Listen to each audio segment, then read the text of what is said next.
परिवार के घर आया, टीवी और रजाई। घर के कितने काम पड़े हैं और यहाँ पर हम बैठकर इस रजाई को सिलने में लगे हुए हैं। इन 2 महीनों में ये 30 बार रजाई सिल रहे हैं। हम पता नहीं कैसे बार बार फट जाती है ये। अरे पूरे 9 साल पुरानी रजाई है ये।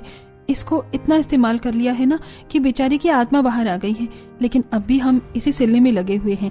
इस रजाई का होना ना होना बिल्कुल एक बराबर है। पता नहीं कब हमें एक ढंग की रजाई नसीब होगी। हर सर्दियों में हमें इसी फटी पुरानी रजाई से काम चलाना पड़ता है।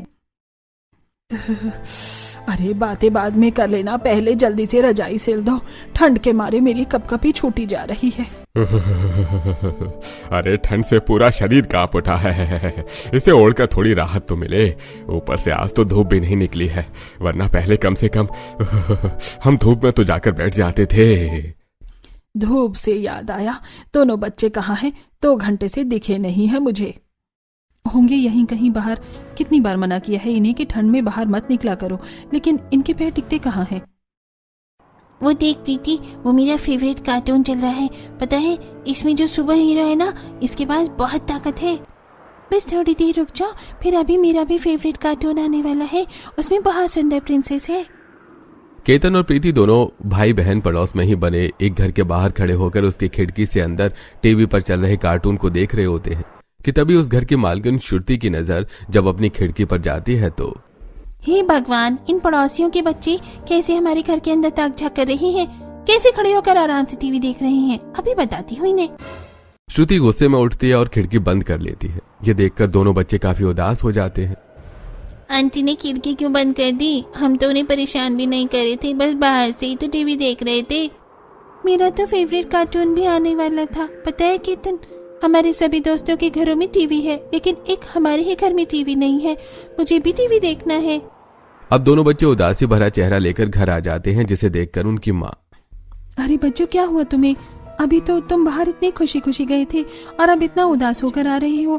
किसी ने कुछ कहा? हम वो चिंटू के घर के बाहर खड़े होकर खिड़की से टीवी देख रहे थे।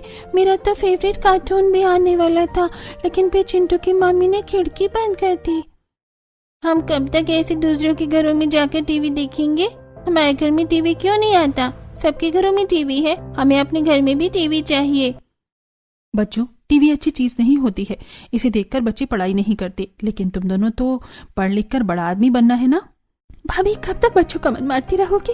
मान क्यों नहीं लेती कि हमारी किस्मत में ही ये सुख नहीं है? अरे ठंड में हर कोई रजाई में बैठकर आराम से टीवी देखता है और एक हम हैं। मैं तो इन गरीबी से परेशान ही हो चुकी हूँ। भगवान या तो इंसान को अमीर बनाए या गरीब बनाते ही मारते। इस गरीबी में जीना भी कोई जीना है।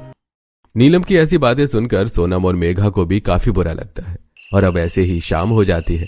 दोनों देवरानी जेठानी चूल्हे पर रात के खाने की तैयारी कर रही होती हैं कि तभी सोनम का पति राकेश शराब की बोतल लिए नशे में घर आता है और घर आते ही अपने हाथ की शराब की बोतल जमीन पर फेंक देता है, जिससे उस कांच की बोतल के टुकड़े सोनम के लगने से बचते हैं। आपका दिमाग तो नहीं खराब हो गया है? ये कांच का टुकड़ा मुझे लग सकता था। आप तो बिल्कुल अंधे हो चुके हैं। बाहर क्या कम तमाशा करते हो जो घर में भी तमाशा करने लग गए हो? चुप कर तू। अरे बोल मत, तेरा पति हो और एक पत्नी कभी अपने पति से ऊंची आवाज में बात नहीं करती। चल अब खाना लगा।